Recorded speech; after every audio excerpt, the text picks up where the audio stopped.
Okay, welcome to a new episode of Nate's MMA Corner. I'm Nate, and as always, if you watch my show, you're in my corner. Today's episode is a post-fight show for UFC 242, Nurmagomedov versus Poirier for the unified UFC lightweight championship of the world, plus other MMA news. Big story. I'll share that after a post-fight rundown. And so, post-fight rundown of the main card, let's get started. So, in the lightweight division, we had UFC lightweight champ Khabib Nurmagomedov versus interim UFC lightweight champ Dustin the Diamond Poirier. And this fight was basically what I said it was on the pre-fight show. Khabib out-wrestling Poirier, getting some good takedowns, and either winning by decision or submission. I think I said I favor submission here, and so he won by submission, rear naked choke, round 3. And I was pretty much spot on this because I said like it would be somewhere later in the fight. Probably wouldn't be like the first round, but anyways, so yeah, Khabib wins just like I said he would. Then also in the lightweight division, we had Paul Felder versus Felder Barboza, a rematch where Edson won the first fight by decision, and now Paul wins by split decision in this one.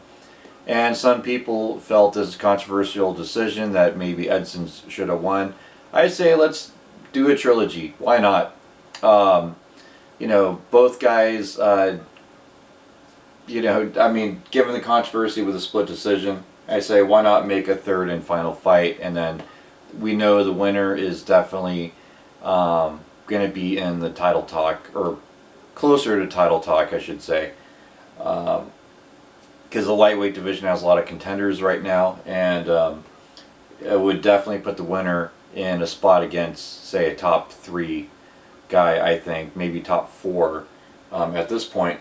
Anyways, yeah, so Paul Felder wins, and it was a pretty interesting fight. Then in the also lightweight division, we have Islam Makhachev versus Davi Ramos. This one, yeah, I like I said on my pre-fight show, Islam won, would probably win by decision, and I was right on that one. Then in the heavyweight division, we had Curtis Blaydes versus Shamil Abdurakhimov. I called this one, yeah, dude, this card I was like so spot on about. So Curtis Blaydes knocked out TKO elbow and punches round 2, and I figured he would because I think Curtis has a good wrestling base to avoid takedowns, and he would use boxing, and he did. So Curtis Blaydes definitely is contender in the heavyweight division right now as far as I'm concerned, because Shamil is not a walk in the park. I mean, he's not like, you know, at this point in his career like world champion material, but you know, Shamil could easily be there in a 2-3 win fight win streak. So Curtis Blaydes getting this done really does put a stamp on his talent and skills. Yeah, I can't wait to see more of Curtis Blaydes. He's always fun to watch. Then in the lightweight division, again, 4 lightweight fights on this card. We had Carlos Diego Ferreira defeating Marbek Taisumov. Now this one I got wrong. I was pretty shocked on this one. I thought Marbek would just constantly take down Carlos, and that wasn't necessarily the case, and Carlos won by decision unanimous and landed some good shots en route to a unanimous decision victory. So there you have it. There's a post-fight rundown on the main card, and the big news, big story that just recently, so today was the final LFA Legacy Fighting Alliance event on Access TV, and I was speculating, are they going to a streaming service? They haven't announced anything yet, but if I had to guess, I could see them going to a DAZN or a UFC Fight Pass or maybe ESPN Plus.